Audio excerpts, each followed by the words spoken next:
Hi everyone, this is Anam. Welcome to PhD jobs and admission. तो आज के इस वीडियो में हम सीयूईटी 2023 एग्जामिनेशन के लिए पेपर 1 जो कि आपका रिसर्च मेथोडोलॉजी होता है, तो रिसर्च मेथोडोलॉजी के इम्पोर्टेंट एमसीक्यूज डिटेल में एक्सप्लेन कर रखा है मैंने। तो उन एमसीक्यूज को यहाँ पर हम डिस्कस करने जा रहे हैं, किस तरीके से आपको एमसीक्यूज पूछा जाता है। काफी सारी यूनिवर्सिटीज में, काफी सारी गवर्नमेंट प्राइवेट यूनिवर्सिटीज में ये क्वेश्चन पूछे गए हैं। तो इन क्वेश्चंस को यहाँ पर आज के इस वीडियो में मैंने एक्सप्लेन करने की कोशिश करी हूँ सिंपलेस्ट से सिंपलेस्ट लैंग्वेज में, ठीक है।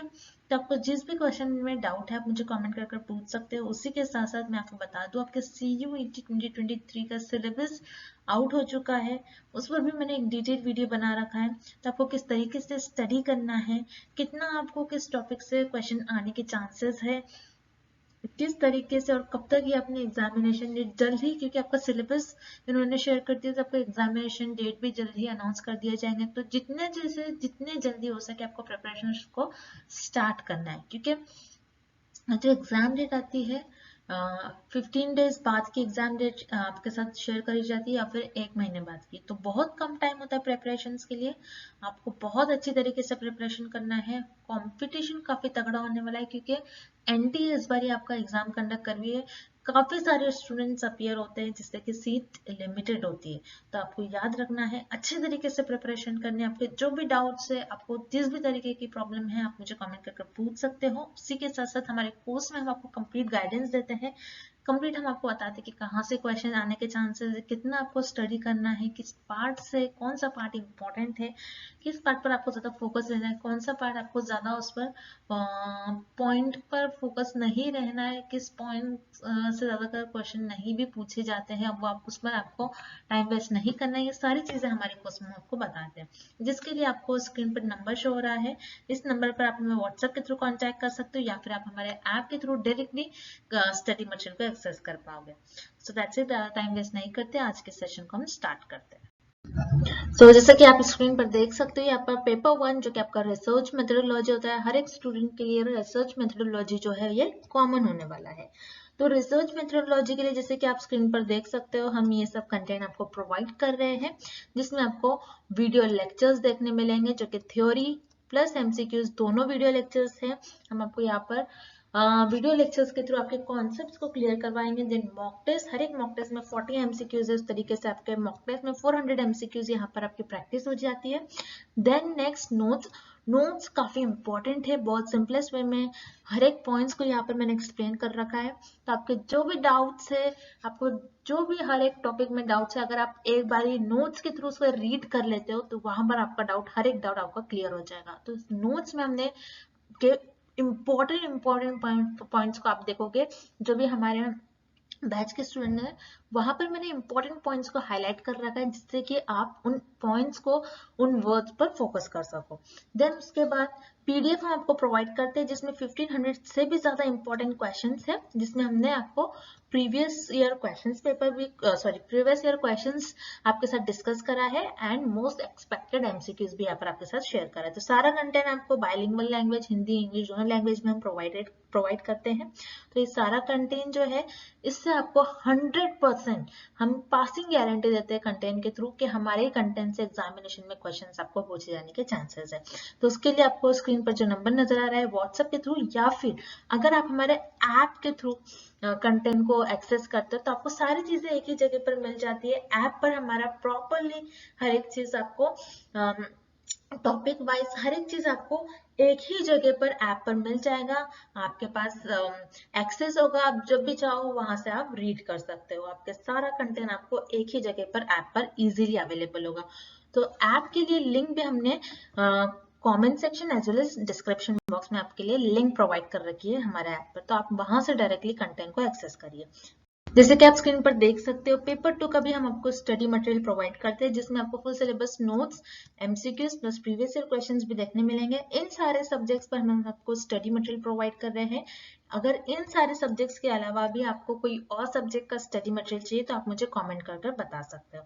उस पेपर 2 के लिए भी आपको दिए गए स्क्रीन पर जो नंबर नजर आ रहा है, इस पर व्हाट्सएप के थ्रू आपको हमें कॉन्टेक्ट करना है। सो दैट्स इट, हम आज के सेशन को हम स्टार्ट करते हैं। पहला प्रश्न, जब प्रतिदर्श आकार 30 से अधिक हो तो निम्न संख्यक परीक्षण का उपयोग किया जाता। When sample size is more than 30, the following statistical test is used. इस प्रश्न में हमें ये पता लगाना है कि जब प्रतिदर्श का आकार 30 से अधिक होगा तो उस केस में हम कौन सा स्टैटिस्टिकल टेस्ट का यूज करेंगे, कौन सा सांख्यिकीय परीक्षण का प्रयोग करेंगे, हमें ये पता लगाना है। मतलब दिए गए ऑप्शंस में से, दिए गए स्टैटिस्टिकल टेस्ट में से कौन सा आप स्टैटिस्टिकल टेस्ट यूज करोगे, कब, जब आपका जो सैंपल का साइज है ये 30 से ज्यादा हो, मोर देन 30 हो। सो याद रखिएगा, जब भी आपका सैंपल का साइज मोर देन 30 होता है तब आप जी टेस्ट का यूज करते हो। मतलब जी परीक्षण के लिए हम यूज करेंगे, जी परीक्षण का हम यूज करेंगे अगर हमारे प्रतिदर्श का आकार 30 से अधिक हो। अब ये जी टेस्ट, टी टेस्ट, ये सारे टेस्ट होते क्या है? सो याद रखिएगा, जैसे हम हाइपोथेसिस को टेस्ट करते हैं रिसर्च में, तो हम हमेशा नल हाइपोथेसिस को हमारी टेस्ट करते हैं। सो नल हाइपोथेसिस में भी हम जब नल हाइपोथेसिस को टेस्ट करते हैं तो उसके अंदर हमारे आते हैं parametric and non parametric test. So parametric test में जो आपके टेस्ट इंक्लूड होते हैं वो होते हैं आपके जी टेस्ट एंड टी टेस्ट। ये जी और टी टेस्ट होते क्या है? सो याद रखिएगा, जी टेस्ट एंड टी टेस्ट ये बताते हैं कि आपका जो पॉपुलेशन का मीन है और आपका जो सैंपल का मीन है, मतलब आपके पास पॉपुलेशन का मीन होगा और सैंपल का मीन होगा। सो पॉपुलेशन के मीन और सैंपल के मीन को आप कंपेयर करते हो। पॉपुलेशन का मीन एंड सैंपल के मीन को अगर हम कंपेयर करते हैं, ये कंपैरिजन के लिए यूज किया जाता है जी टेस्ट एंड टी टेस्ट के पॉपुलेशन का मीन और सैंपल के मीन में कितना डिफरेंस है। बेसिकली इसके लिए हम जी टेस्ट एंड टी टेस्ट का यूज करते हैं, कंपेयर करते हैं हम पॉपुलेशन के मीन से और पॉपुलेशन के मीन को सैंपल के मीन से, इसीलिए हम जी और टी टेस्ट का यूज करते हैं। सो याद रखिएगा, जी टेस्ट हम कब यूज करते हैं? जब हमारी सैंपल का साइज मोर देन 30 होगा और हमें पॉपुलेशन का, याद रखिएगा, पॉपुलेशन का स्टैंडर्ड डिविएशन नोन हो, तब हम जी टेस्ट का यूज करेंगे। जी टेस्ट कब यूज करा जाता है? जब हमारे सैंपल का साइज 30 से अधिक हो, 30 से अधिक हो, आपके जो प्रतिदर्श का आकार है 30 से अधिक हो और आपकी जो जनसंख्या है उसका स्टैंडर्ड डिविएशन आपको पता हो, मतलब नोन हो। स्टैंडर्ड डिविएशन क्या होता है कि आपका जो डेटा है वो कितना स्प्रेड आउट है, आपके जो पॉपुलेशन से आपको जो डेटा मिलेगा वो कितना फैला हुआ है, कितना स्प्रेड आउट है, बेसिकली ये बताते हैं। ये इसे कहते हैं हम स्टैंडर्ड डिविएशन। अगर आपको पॉपुलेशन का स्टैंडर्ड डिविएशन नोन है और आपके सैंपल का साइज 30 से ज्यादा है, 30 से अधिक है, तब हम जी टेस्ट का, मतलब जी परीक्षण का यूज करेंगे और जी परीक्षण का उपयोग करेंगे।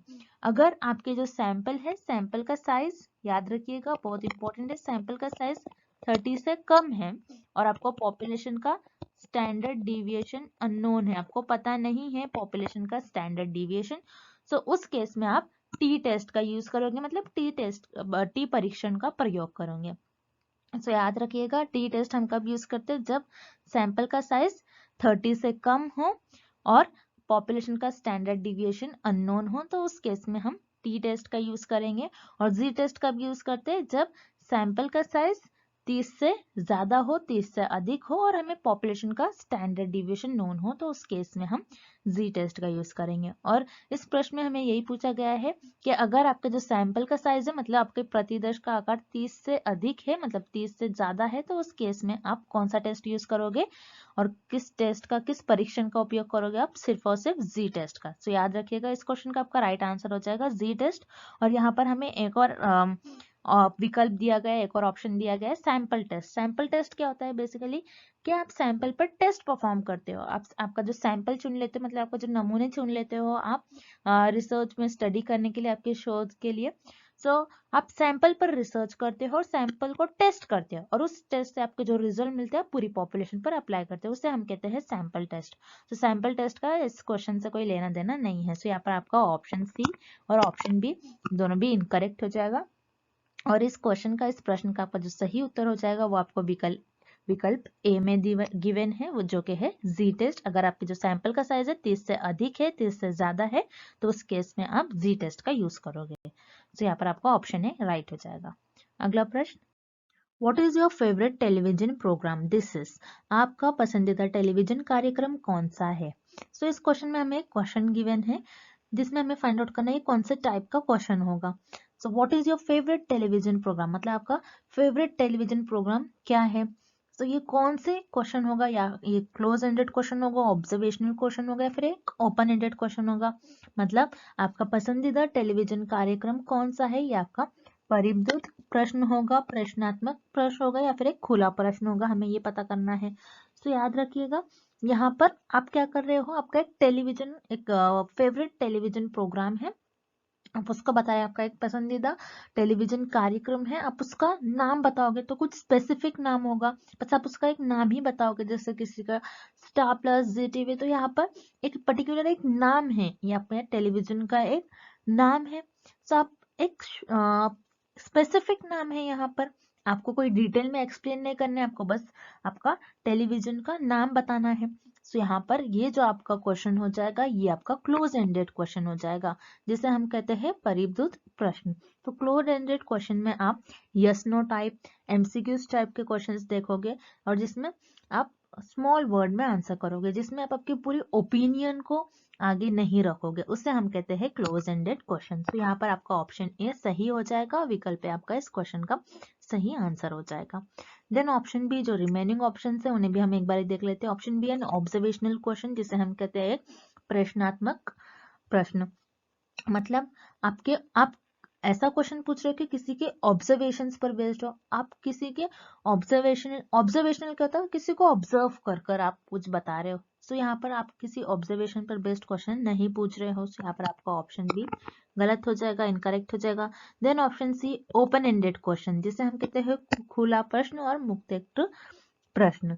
तो ओपन एंडेड क्वेश्चंस क्या होते हैं, जिसमें आप लोगों के ओपिनियन लोगे। जैसे मान लीजिए आपने कोई पिक्चर देख लिया, तो आपको उस फिल्म का रिव्यू देना है, तो आप कैसे आपको अगर किसी ने क्वेश्चन पूछ लिया तो आपको उस एक्टर की एक्टिंग कैसी लगी, तो आप ये नहीं बोलोगे कि अच्छी लगी, आप उसको एक्सप्लेन करोगे कि उसने ये सीन अच्छा परफॉर्म किया था, ये सीन, तो आप आपके ओपिनियन आगे रख रहे हो। सो ये आपका ओपन एंडेड क्वेश्चन का एग्जाम्पल होगा। सो ओपन एंडेड क्वेश्चन में आप उस क्वेश्चन को बेसिकली एक्सप्लेन करते हो, आप उस क्वेश्चन को डीप में एक्सप्लेन करोगे, आप आपके ओपिनियन को आगे रखकर उस क्वेश्चन का आंसर करोगे। सो यहाँ पर आपका जो ओपन एंडेड क्वेश्चन है, ये भी इस क्वेश्चन का रॉन्ग आंसर हो जाएगा। इस क्वेश्चन का आपका सही आंसर हो जाएगा option A, a close ended question, एक परिबद्ध प्रश्न। Next, which of the following is correct about exploratory research, अन्वेषी शोध के संदर्भ में निम्नलिखित में से कौन सा सही है। इस क्वेश्चन में हमें ये फाइंड आउट करना है कि कौन सा ऑप्शन करेक्ट है अबाउट एक्सप्लोरेटरी रिसर्च, और इस प्रश्न में हमें ये पता लगाना है कि कौन सा विकल्प सही है अबाउट अन्वेषी शोध। तो हम एक एक कर सारे विकल्प देखते हैं और पता लगाते हैं कि कौन सा ऑप्शन करेक्ट है। तो पहले हम ऑप्शन बी देखेंगे, it is conducted to get new fiction, मतलब इसका प्रयोग नए कथा सत्य सूचना हेतु किया जाता है। तो ऑप्शन बी का मतलब है कि हम एक्सप्लोरेटरी रिसर्च इसलिए कंडक्ट करवाते हैं ताकि हम न्यू फिक्शन को जनरेट कर सके।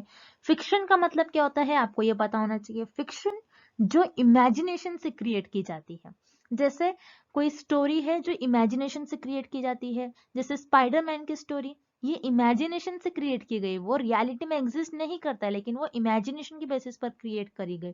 तो एक्सप्लोरेटरी रिसर्च में हम कोई चीजों को इमेजिनेशन के बेसिस पर नहीं कंडक्ट करवाते। एक्सप्लोरेटरी रिसर्च में हम इमेजिनेशन को नहीं जनरेट करते हैं, कोई न्यू फिक्शन को नहीं बताते। सो यहाँ पर आपका ऑप्शन बी गलत हो जाएगा, इनकरेक्ट हो जाएगा। Then option C, it is conducted to get numerical data. तो नो, एक्सप्लोरेटरी रिसर्च में हम न्यूमेरिकल डेटा को न्यूमेरिकल डेटा के बारे में इंफॉर्मेशन नहीं गैदर करते, इसीलिए नहीं कंडक्ट की जाती है ताकि हमें न्यूमेरिकल डेटा मिले, मतलब इसके अंकीय डेटा प्राप्त करने हेतु प्रयुक्त किया जाता है।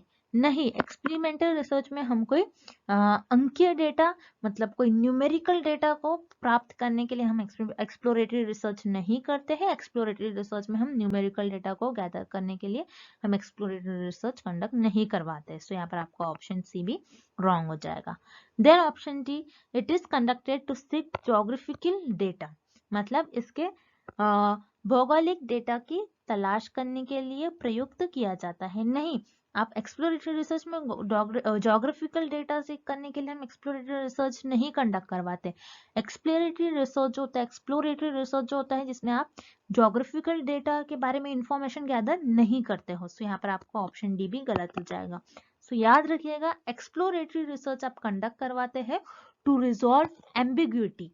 एम्बिग्यूटी का मतलब होता है जो ऐसे टर्म्स, जो ऐसे फिनोमेना जो कंफ्यूजिंग है, मतलब जो क्लियरली डिफाइन नहीं होते हैं। तो आपको एम्बिग्विटी का मतलब पता होना चाहिए, तभी आप इस क्वेश्चन को सॉल्व कर पाओगे। एम्बिग्विटी का मतलब होता है ऐसे फेनोमेना, ऐसे टर्म्स जो वेल डिफाइंड नहीं है, जो कंफ्यूजिंग है। सो ऐसा फेनोमेना जो वेल डिफाइंड नहीं होता है, उसको अच्छी तरीके से डिफाइन करने के लिए, उसको बताने के लिए हमें एक्सप्लोरेटरी रिसर्च का यूज करते हैं, इसीलिए आपका एक्सप्लोरेटरी रिसर्च कंडक्ट करवाया जाता है। तो याद रखिएगा, एक्सप्लोरेटरी रिसर्च कंडक्ट करवाया जाता है ऐसे फेनोमेना को रिजॉल्व करने के लिए जो कि वेल डिफाइंड नहीं हो। तो यहाँ पर आपका ऑप्शन है करेक्ट हो जाएगा, मतलब इसका प्रयोग संदिग्धता निवारण हेतु किया जाता है। तो याद रखिएगा, एक्सप्लोरेटरी रिसर्च का हम कंडक्ट करवाया जाता है, इसका यूज होता है, इसको कंडक्ट करवाया जाता है बिकॉज ऐसे फेनोमेना जो कंफ्यूजिंग है, जो क्लियरली डिफाइंड नहीं है, उनको डिफाइन करने के लिए आप एक्सप्लोरेटरी रिसर्च का यूज करते हो। तो यहाँ पर आपका ऑप्शन ए सही हो जाएगा। Here option A is the right answer. It is conducted to resolve ambiguity. Next, if the instrument measures what it is designed to measure, then we can say that the instrument is. यदि एक उपकरण की रचना कुछ विशिष्ट नापने के लिए की जाती है, तब हम कहते हैं कि ये उपकरण है। मतलब इस क्वेश्चन में हमें फाइंड आउट करना है कि एक इंस्ट्रूमेंट है, उस इंस्ट्रूमेंट पर आप जो चीज मेजर करना चाह रहे हो, वो इंस्ट्रूमेंट आपको वही चीज को मेजर कर रहा है, वही दिखा रहा है, तब हम उस इंस्ट्रूमेंट को हम क्या कहेंगे। मतलब एक उपकरण है, उस उपकरण में आप कोई चीजों को मेजर कर रहे हो, और आप जो भी मेजर कर रहे हो, जो भी नाप रहे हो आप, उसको वो सेम ही दिखा रहा है। तो उस उपकरण को और उस इंस्ट्रूमेंट को हम क्या कहेंगे, उस इंस्ट्रूमेंट को हम कहेंगे वैलिड, जिसे हम हिंदी में कहते हैं वैध। तो यहाँ पर आपका विकल्प ए मतलब ऑप्शन ए करेक्ट हो जाएगा, वैध जिसे हम वैलिड कहते हैं। अब वैलिड क्या होता है, अब जैसे मान लीजिए आपका एक्चुअल वेट 60 केजीज है, ओके, और आपने वेइंग मशीन में वेट किया और आपका वेट भी आ रहा है 60 केजीज। तो इस केस में आप क्या कहोगे, आपकी जो ये वेइंग मशीन है वो वैलिड है, मतलब आपका जो एक्चुअल वेट था वो वही वेट दिखा रही है, मतलब आप जो एक्चुअल में नापना चाह रहे थे, जो आप एक्चुअल में मेजर करना चाह रहे थे, वो वही चीज दिखा रहा है। तो इस केस में आप कहोगे आपकी जो वेइंग मशीन है ये वैलिड है। तो यहाँ पर आपका जो मेजर करना चाह रहे थे वही दिखा रहा है इंस्ट्रूमेंट, तो उस केस में हम कहेंगे आपका जो इंस्ट्रूमेंट है वो वैलिड है। सो यहाँ पर आपको ऑप्शन ए वैलिड और विकल्प ए वैध ये सही हो जाएगा। अब जो रिमेनिंग ऑप्शन है उन्हें भी हम देख लेते हैं।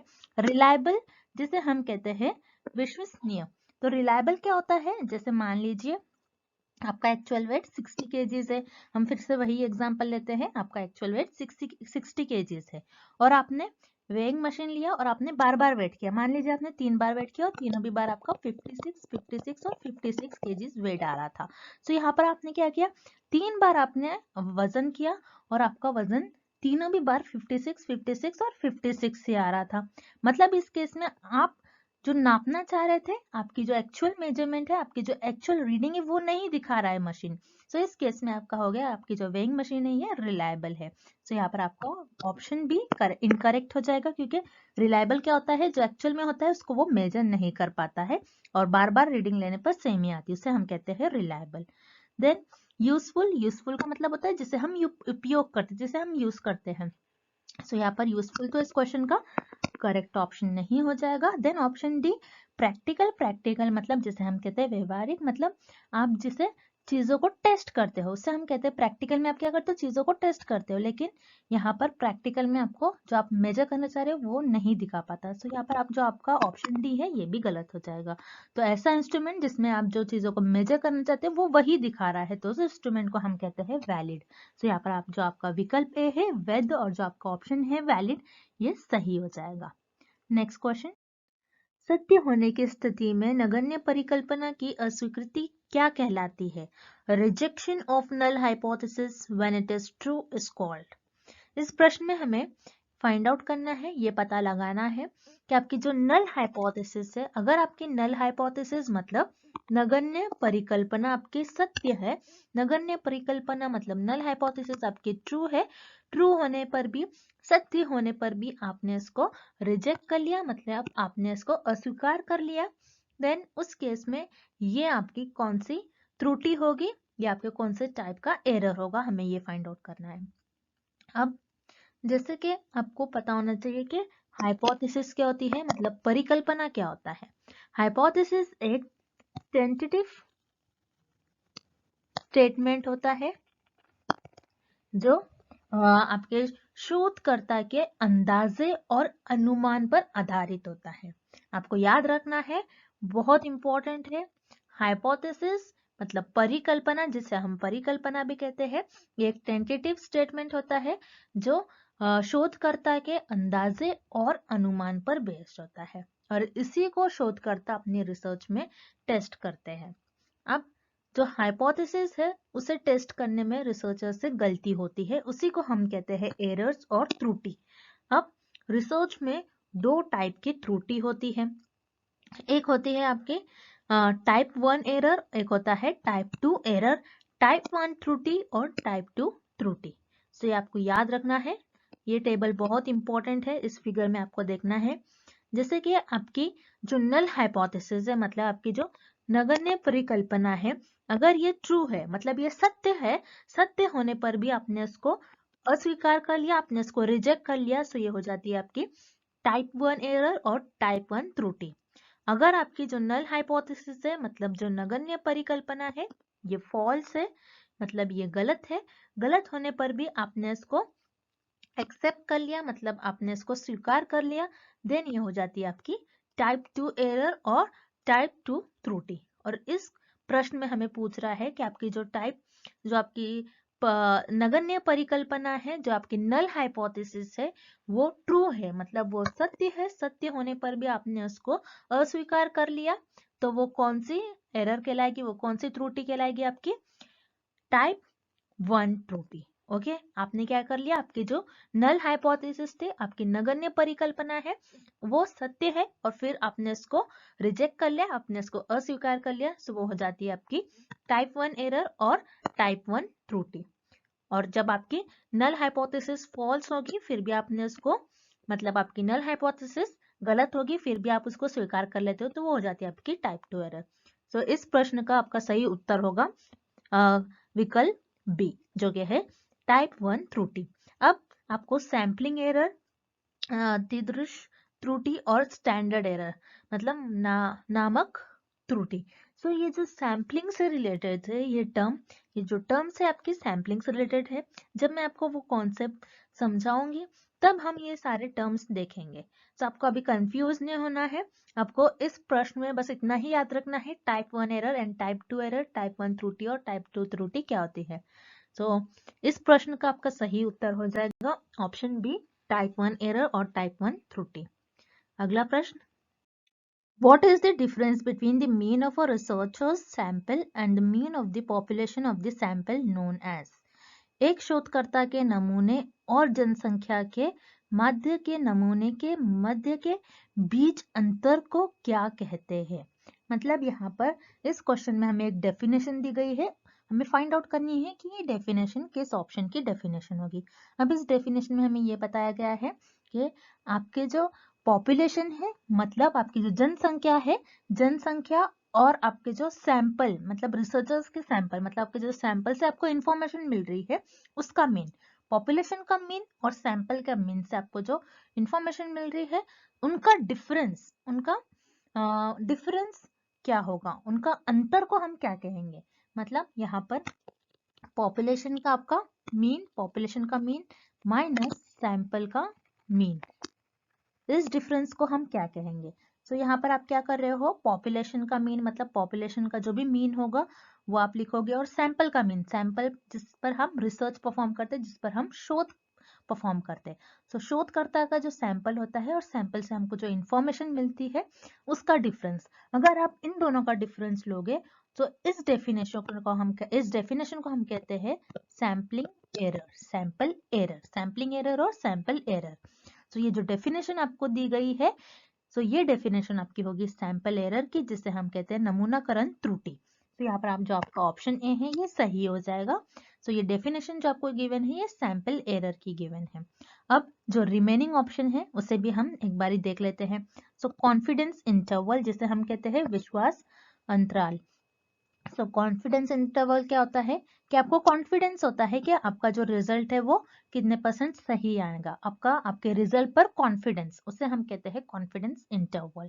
आपको आपके रिजल्ट पर जो विश्वास होगा उसे हम कहते हैं कॉन्फिडेंस अंतराल, कॉन्फिडेंस इंटरवल। सो यहाँ पर ये जो डेफिनेशन है कॉन्फिडेंस इंटरवल की नहीं है, तो यहाँ पर आपका ऑप्शन बी गलत हो जाएगा। Then option C standard deviation, जिसे हम कहते हैं मानक विचलन। सो स्टैंडर्ड डिविएशन क्या होता है? स्टैंडर्ड डिविएशन बताते हैं कि आपका डेटा किस तरीके से स्प्रेड आउट है, आपका डेटा कितना स्प्रेड है, ये बताता है आपका स्टैंडर्ड डिविएशन। सो यहाँ पर आपका स्टैंडर्ड डिविएशन की भी हमें डेफिनेशन नहीं गिवन है, सो यहाँ पर आपका ऑप्शन सी भी गलत हो जाएगा। Then option D confidence significance level, जिसे हम कहते हैं सार्थकता स्तर। तो सिग्निफिकेंस लेवल क्या होता है कि आप जैसे मान लेते हो रिसर्च में आपके 1% और 5% सिग्निफिकेंस लेवल आप सेट करते हो।